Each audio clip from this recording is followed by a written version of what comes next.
Yo, what it do, brothers? Peace to the 12. So, brothers, this will not be an installation to all that rah-rah. This video will strictly be, this will be a biblical video. Right, so we are going to dive into a doctrine that, once brothers come into the knowledge of figuring out who they are according to the Bible, what brothers still tend to do is allow a man to teach them, and they believe everything that a man says, to the point where a ton of brothers don't actually search the scriptures. And I mean no disrespect by that. What I genuinely mean is brothers will be taught one thing and they see it, it makes sense to them, and that's what they believe. But, there's just a doctrine that's being taught and they haven't fully read the Bible themselves. Or a lot of times what you'll find out is a ton of brothers haven't even fully read a chapter that they are making a doctrine out of with just 2 or 3 verses. So today we are going to dive into one of those doctrines. And the doctrine is actually about Jeremiah chapter 10. Is Jeremiah chapter 10 referring to Christmas? Because, once you bring that out that it's actually not referring to Christmas, the first thing brothers will do is hit you with ad hominem attacks. Oh, so you celebrate Christmas? No, brother. No, don't celebrate Christmas. Christmas is a pagan day. It has nothing to do with the Messiah. But the point is, you can't make something what you want it to be just because it almost looks similar. Right, so let's just go ahead and dive into it. We're going to start in the King James Version. Okay, so this is the book of Jeremiah chapter 10. We are going to start at verse 1. But prior to starting at verse 1, the very first thing that you should notice is it says a satire on idolatry. Now, what is idolatry? Idolatry is the worship of false gods, right? Worshiping idols or worshiping humans. But in this context, we're talking about worshiping false gods. Right, so verse 1, it says, "Hear ye the word which the Lord speaketh unto you, O house of Israel. Thus saith the Lord, learn not the way of the heathen, and be not dismayed at the signs of heaven, for the heathen are dismayed at them." Right, basically, the other nations were and are into sun worship and moon worship. Right, they have sun gods and mother goddesses.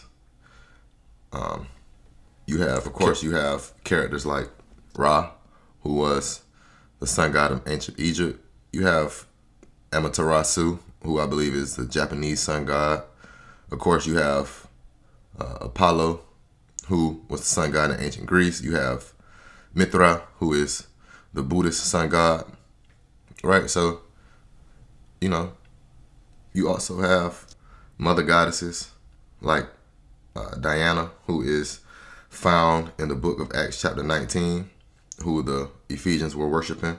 But she's also just, she's a Roman deity, right? You have Selene, who is also a moon goddess in Greek mythology.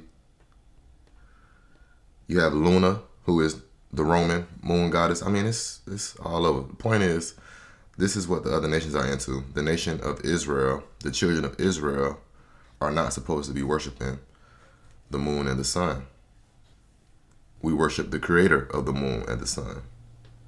And just the first 2 verses lets you know that this chapter is going into idol worship, which is why the chapter was titled A Satire on Idolatry. Right? So verse 3, it says, "For the customs of the people are vain, for one cutteth a tree out of the forest, the work of the hands of the workmen with the axe. They deck it with silver and with gold. They fasten it with nails and hammers, that it move not." And this is where most people will stop to say, this is talking about a Christmas tree. Right? And I'm not going to lie. When I first came into the knowledge or the walk, or as brothers will call it, the truth, this is how I was taught this as well. And I believe that it was talking about Christmas trees also because, it's saying they're cutting a tree out of the forest and decorating it with silver and with gold. So to a brother who hasn't read that entire chapter, or who hasn't read the entire Bible and sees how the Bible gives plenty of examples of what this is getting at, you will be led to believe that this is talking about a Christmas tree. And you will believe it wholeheartedly because it does make sense. Like, I can't lie. I can't sit here and act like I'm dumbfounded on why brothers believe that this is talking about a Christmas tree. But that's why we have scriptures like the book of Proverbs chapter 4, starting at verse 5, where it says, get wisdom, get understanding, forget it not, neither decline from the words of my mouth.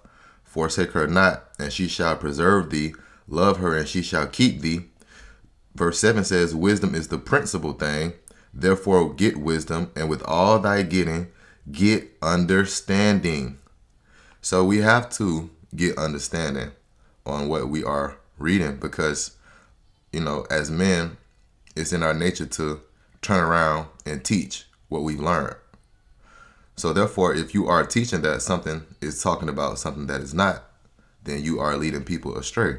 So as I stated earlier, most people, when they try to teach out of Jeremiah 10, specifically teaching that it's talking about a Christmas tree, they tend to stop at verse 4. But there's a plethora of verses after further explaining what the chapter is getting at. So let's continue to read. Let's read verse 5. So verse 5, it says, they are upright as the palm tree, but speak not. They must needs to be born because they cannot go.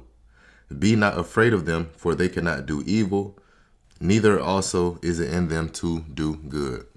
Now, the question that I always have is, if this is talking about a Christmas tree, why is it being compared to another tree?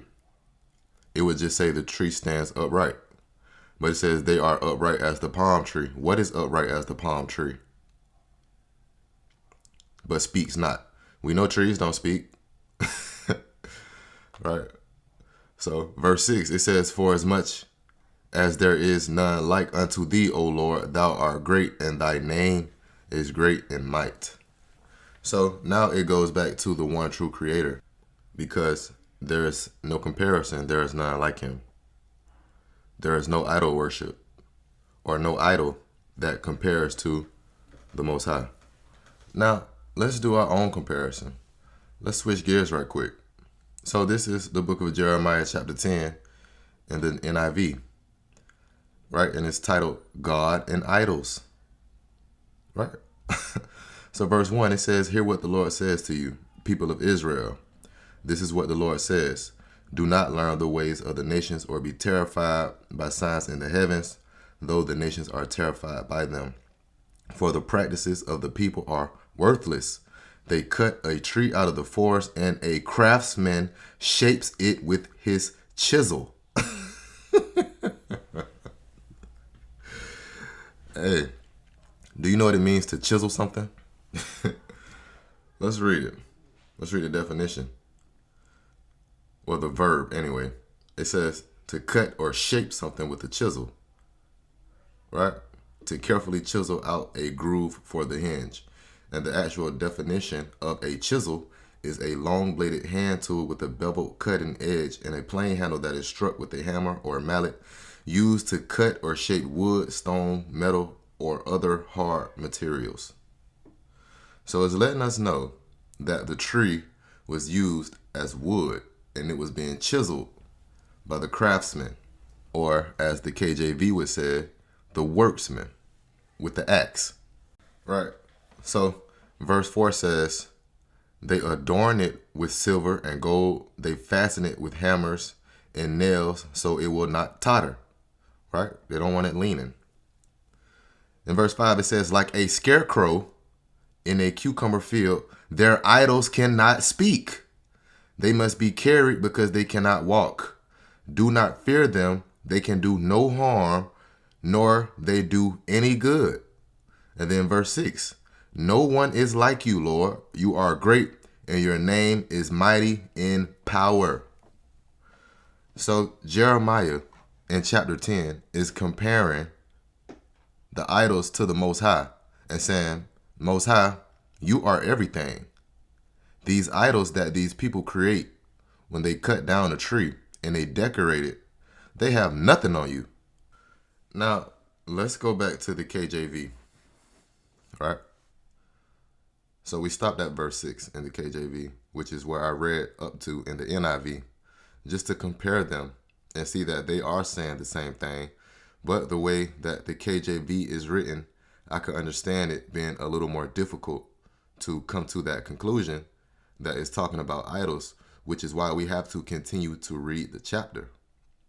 Right? So verse 7, it says, "Who would not fear thee, O King of nations? For to thee doth it appertain, for as much as among all the wise men of nations and in all their kingdoms there is none like unto thee."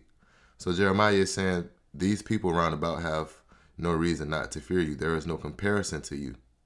The greatest men and the greatest nations have nothing on you. Right? So verse 8, it says, "But they are altogether brutish and foolish. The stock is a doctrine of vanities. Silver spread into plates is brought from Tarshish, and gold from Uphaz, the work of the workman, and of the hands of the founder. Blue and purple is their clothing. They are all the work of cunning men." So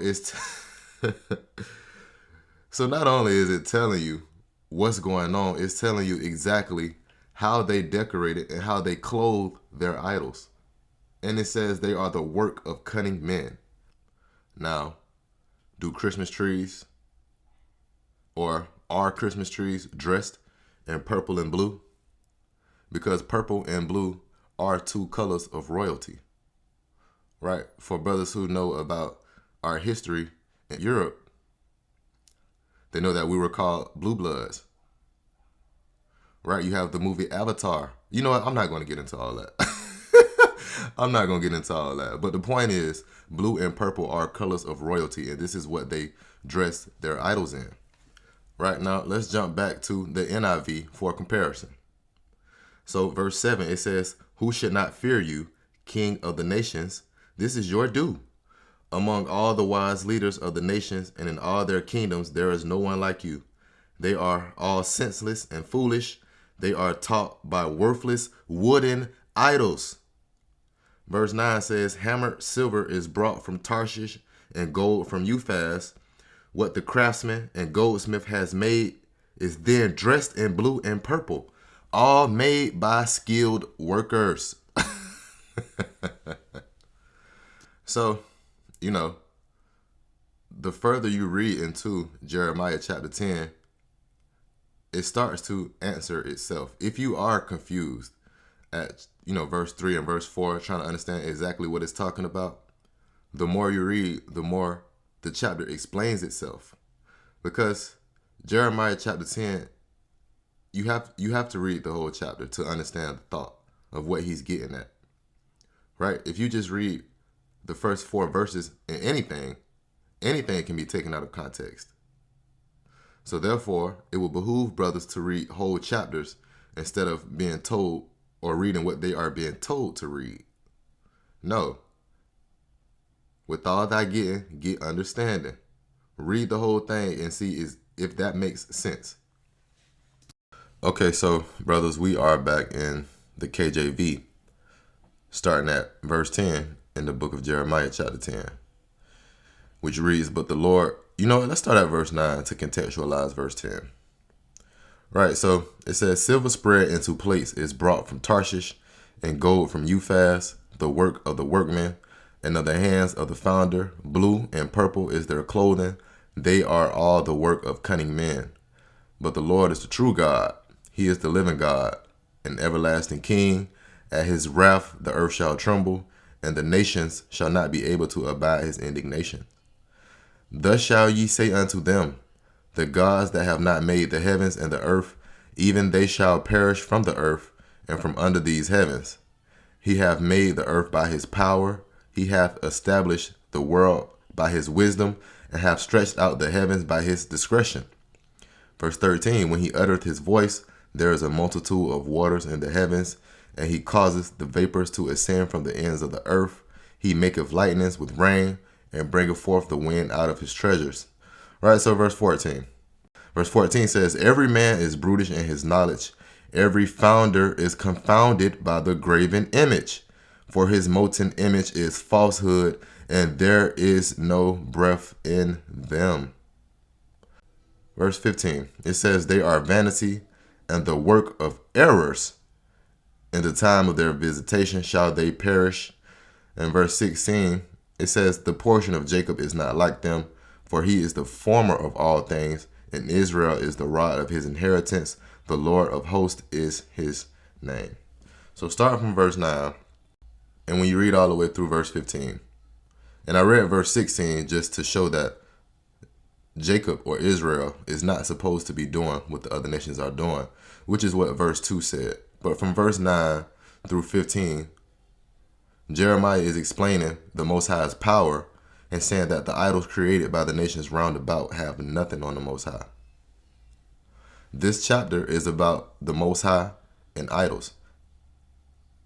This chapter is about worksmen creating idols out of trees and decorating them with silver and gold and dressing them in blue and purple.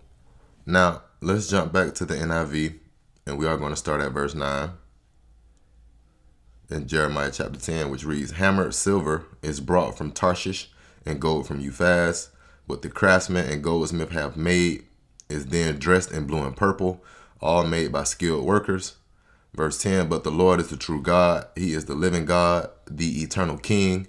When he is angry, the earth trembles. The nations cannot endure his wrath. Tell them this, these gods who did not make the heavens and the earth will perish from the earth and from under the heavens. But God made the earth by his power. He founded the world by his wisdom and stretched out the heavens by his understanding. When he thunders, the waters and the heavens roar. He makes cloud rise from the end of the earth. He sends lightning with the rain and brings out the wind from his storehouses. Verse 14 reads, everyone is senseless and without knowledge. Every goldsmith is shamed by his idols. The images he makes are a fraud. They have no breath in them. Right, in verse 15 says they are worthless, the objects of mockery. When their judgment comes, they will perish. And verse 16 says, he who is the portion of Jacob is not like these, for he is the maker of all things, including Israel, the people of his inheritance. The Lord Almighty is his name. So in the NIV, it gives you a little clearer understanding, or I would say the NIV tries to make it easier to understand, right? When you get to verse 16, that the Most High is nothing like these idols. The Most High is the guy. He is the creator of heaven and earth. Okay, brothers. So this is the book of Psalms chapter 15. You see what it's titled? Heathen idols contrasted with the Lord. Right? So we are going to start at verse 1, which reads, not unto us, O Lord, not unto us, but unto thy name give glory, for thy mercy and for thy truth's sake. Wherefore should the heathen say, where is now their God? But our God is in the heavens. He hath done whatsoever he hath pleased. Their idols are silver and gold, the work of men's hands. They have mouths, but they speak not. Eyes have they, but they see not. They have ears, but they hear not. Noses have they, but they smell not. They have hands, but they handle not. Feet have they, but they walk not. Neither speak they through their throat. They that make them are like unto them. So is everyone that trusteth in them. O Israel, trust thou in the Lord. He is their help and their shield. So here is another book and chapter explaining how idols are created and how they have hands and feet and mouths and ears and eyes, but they can't see, they can't touch, they can't speak, they can't feel. Basically, they can't do anything except be created, which is basically the same thing you read in Jeremiah chapter 10, starting at verse 4, about how they deck it with silver and with golds and fasten it with hammers and nails that it move not, and how they are upright as the palm tree, but speak not, and it needs to be born or created because they cannot go. They can't do evil, nor can they do good. They can't do anything. but sit there because they are created idols. So, brothers, this is the book of Isaiah chapter 46, and we see the title, Babylon's Idols and the True God. Right, so we are going to start at verse 1, of course. And it reads, Baal bowed down, Nebo stoopeth, their idols were upon the beasts and upon the cattle, your carriages were heavy loading, they are a burden to the weary beast. They stoop, they bow down together, they cannot deliver the burden, but themselves are going into captivity. Hearken unto me, O house of Jacob, and all the remnant of the house of Israel, which are born by me from the belly, which are carried from the womb. And even to your old age I am he, and even to hoar hairs will I carry you. I have made, and I will bear, even I will carry and will deliver you. So basically the Most High is letting us know that he's always been our power, and he's going to always be our power. Now the thing is, we have to keep his laws, statutes, and commandments because, we don't want to get disowned by the Most High. So verse 5, it says, and this is where I wanted to get at. Verse 5, to whom will ye liken me, and make me equal, and compare me, that we may be like? They lavish gold out of the bag, and weigh silver in the balance, and hire a goldsmith, and he maketh it a god. They fall down, yea, they worship. They bear him upon the shoulder, which is the God that is talking about. They carry him, and set him in his place. And he standeth, from his place shall he not remove. Yea, one shall cry unto him, yet can he not answer, nor save him out of his trouble. Right? Because according to Jeremiah chapter 10, they can't speak. Right? According to Psalms chapter 115, they have a mouth, but they can't speak. Right? So verse 8 says, remember this, and show yourselves, man. Bring it again to mind, O ye transgressors. Remember the former things of old, for I am God, and there is none else. I am God, and there is none like me. Declaring the end from the beginning, and from ancient times the things that are not yet done, saying, my counsel shall stand, and I will do all my pleasure. Right? So the Most High has been called the beginning to the end. He's been called it. Verse 11, calling a ravenous bird from the east, the man that executeth my counsel from a far country. Yea, I have spoken it, I will also bring it to pass. I have purposed it, I will also do it.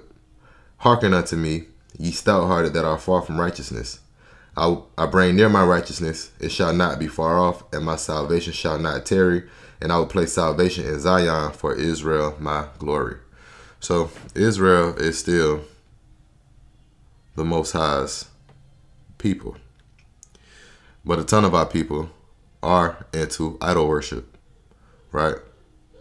And the Most High tells us several times how idols are created throughout the scriptures, right? So, okay, so now let's jump to the book of Isaiah chapter 41. And I really want to start at verse 1, but for the sake of time, I am going to start at verse 20. And verse 20 reads, that they may see and know and consider and understand together that the hand of the Lord have done this, and the Holy One of Israel have created it. Produce your strong cause, saith the Lord. Bring forth your strong reasons, saith the King of Jacob. Let them bring forth and show us what shall happen. Let them show the former things what they be, that we may consider them and know the latter end of them, or declare us things for to come. Because only the Most High has the ability to do that. But to the other nations, if your God can do it, then come show us. Right? If your molten images can do it, then come show us. If your graven images can do it, then come show us. Right? So, verse 23, it says, show the things that are to come hereafter, that we may know that ye are gods. Yea, do good or do evil. Do something, damn. Right, so do good or do evil, that we may be dismayed and behold it together. Behold, ye are of nothing, and your work of naught. An abomination is he that chooseth you. Yes, idol worship makes a man abominable. Right, so verse 25 says, I have raised up one from the north, and he shall come from the rising of the sun. Shall he call upon my name? And he shall come upon princes as upon mortar, and as the potter treadeth clay. Who hath declared from the beginning that we may know? Well, we know the Most High has done that, right? And before time that we may say, he is righteous. Yea, there is none that showeth. Yea, there is none that declareth. Yea, there is none that heareth your words. The first shall say to Zion, behold them, and I will give to Jerusalem one that bringeth good tidings. For I beheld there was no man, and even among them there was no counselor, that when I asked them could answer a word. Behold, they are all vanity, their works are nothing, their molten images are wind and confusion. So, this is something that has been going on since the beginning of time, and especially in ancient Israel, to where we are at today in society, with people worshiping false gods, trying to get advice from false gods, trying to predict the future with false gods. Right? The Most High say, well, if they can do it, then show me. But we know can't nobody do that except the Most High. And we are going to get into one more book, and I'm going to wrap this video up. Okay, brothers. So this is the letter or epistle of Jeremiah. For you brothers who have a physical 1611 King James Bible, this is basically Baruch chapter 6, right? Which is in the Apocrypha. And also you can find Baruch in Jeremiah chapter 36, around like the 4th verse, where, Jeremiah called Baruch, and Baruch wrote from the mouth of Jeremiah all the words of the Lord which he had spoken unto him upon a roll of a book. So basically Baruch was Jeremiah's scribe. And we do know that Israel was taken into captivity into Babylon under the rule of King Nebuchadnezzar, and Jeremiah was the prophet, or one of the prophets, who prophesied about it and also, saw the treatment of the children of Israel. But anyway, let's go ahead and start. So this is verse 1. It says, a copy, and forgive me, I'm going to do a little reading, so I need you to bear with me. Right, so verse 1 says, a copy of an epistle which Jeremiah sent unto them which were to be led captives into Babylon by the king of the Babylonians, to certify them as it was commanded him of the Most High. Because of your sins which you have committed before the Most High, you shall be led away captives unto Babylon by Nebuchadnezzar, king of the Babylonians. So when you become unto Babylon, you shall remain there many years, right, which we know it was 70, and for a long season, namely 7 generations. After that, I will bring you away peaceably from thence. Now shall you see in Babylon gods of silver and of gold and of wood, borne upon shoulders, which causeth the nations to fear. Beware therefore that ye in no wise be like to strangers, neither be ye afraid of them when ye see the multitude before them and behind them worshiping them. But say ye in your hearts, O Lord, we must worship thee. For my angel is with you, and I myself caring for your souls. As for their tongue, it is polished by the workmen, and they themselves are gilded and laid over with silver, yet are they but false and cannot speak. And taking gold as it were for a virgin that loves to go gay, they make crowns for the heads of their gods. Sometimes also the priests convey from their gods gold and silver and bestow it upon themselves. Yea, they will give thereof to the common harlots and deck them as men with garments, being gods of silver and gods of gold and wood. Yet cannot these gods save themselves from rust and moths, though they be covered with purple raiment. Same thing Jeremiah 10 said. They wipe their faces because of the dust of the temple when there is much upon them. And he that cannot put to death one that offendeth him holdeth a scepter, as though he were a judge of the country. He hath also in his right hand a dagger and an axe, but cannot deliver himself from war and thieves, whereby they are known not to be gods, therefore fear them not. Verse 17 says, for like as a vessel that a man useth is nothing worth when it is broken, even so it is with their gods. When they be set up in the temple, their eyes be full of dust through the feet of them that come in. And as the doors are made sure on every side, upon him that offendeth the king, as being committed to suffer death. Even so the priests make fast their temples with doors, with locks and bars, lest their gods be spoiled with robbers. Damn, how they gonna steal your God? So verse 19 says, they light them candles, yea, more than for themselves, whereof they cannot see one. They are as one of the beams of the temple, yet they say their hearts are gnawed upon by things creeping out of the earth, and when they eat them and their clothes, they feel it not. Verse 21, their faces are black through the smoke that comes out of the temple. Upon their bodies and heads sit bats, swallows, and birds, and the cats also. What type of God is this? This is a molten image. This is a graven image, decked out with silver and gold, fastened with hammers so that it stand upright. But it can't do nothing for itself. This ain't no God. It's a false idol. Right, so verse 23, it says, by this ye may know that they are no gods, therefore fear them not. Notwithstanding the gold that is about them to make them beautiful, except they wipe off the rust, they will not shine. For neither when they were molten did they feel it. The things wherein there is no breath are bought for a most high price. Now we read in Jeremiah chapter 10 at verse 14 that these idols had no breath in them.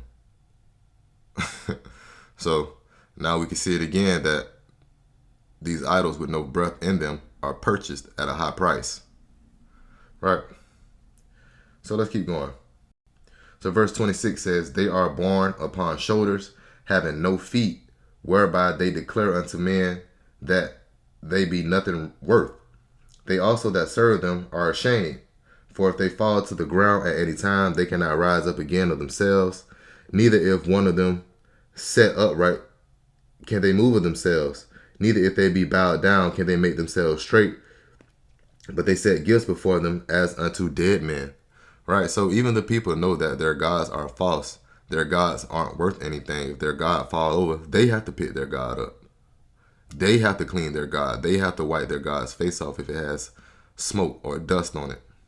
So even the scriptures tell us that the Babylonians are even ashamed of their gods. Verse 28 or their molten images anyway. Verse 28 says, as for the things that are sacrificed unto them, their priests sell and abuse. In like manner their wives lay up part thereof in salt, but unto the poor and impotent they give nothing of it. Right? So verse 29 says, menstruous woman and women in childbed eat their sacrifices by these things. Ye may know that they are no gods, fear them not. Because we know in the Torah, specifically in Leviticus chapter 12, it tells us that if a woman is, on her cycle, or she has just had a child, she has to be outside of the camp. She can't come into the congregation for a period of time. But these women are on their cycle, and they are supposed to be at home with their child. They are, in the temples sacrificing to their false gods. So we know the Most High don't play that.